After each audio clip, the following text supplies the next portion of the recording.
5ஆம் இடத்தில் ராசி அதிபதி உச்சமடைகிறார். அடுத்து கேது கடகத்தில் சஞ்சரிக்க போகிறார் இந்த நவம்பருக்கு பிறகு. இதன் காரணமாக குழந்தை இல்லாத மீனராசிக்காரங்க ஆண்களாக இருந்தாலும் சரி, பெண்களாக இருந்தாலும் சரி, குழந்தை பாக்கியம் நிச்சயம் உண்டு.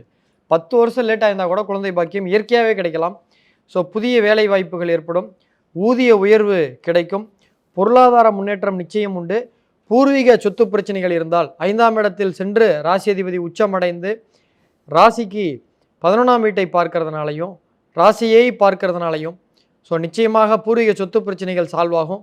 இயற்கையாக குழந்தைக்கு வழியே இல்லைன்னு டாக்டர் சொன்னவங்களாம் கூட IVF IUF ட்ரீட்மெண்ட் மூலமாக வெற்றிகள் கண்டிப்பாக உண்டு. இழந்த பதவி மீண்டும் தரக்கூடிய அமைப்பு இந்த ராசிக்கு 5ஆம் இடத்தில் குரு பகவான் சென்று ராசியை பார்ப்பது.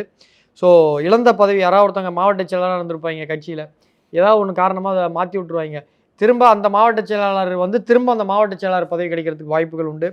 கடன் திரும்ப அடையும் கூடிய காலம், டெவலப்மெண்ட் ஏற்படும், மாற்றத்திற்கு உண்டான காலம், பார்ட்னர் மூலமாக வருமானம் கிடைக்கும். இப்போ மீனராசி பெண்களாக இருந்தீங்கன்னா உங்கள் வீட்டுக்காருக்கு நல்ல சம்பளம் கிடைக்கும். மீனராசி ஆண்களாக இருந்தால் ஒய்ஃபுக்கு வேலை கிடைக்கும். ஸோ சோசியல் மீடியாவில் புகழ் கிடைக்கும், வழக்குகள் சாதகமாக இருக்கும். வீட்டில் 2 வருமானம்,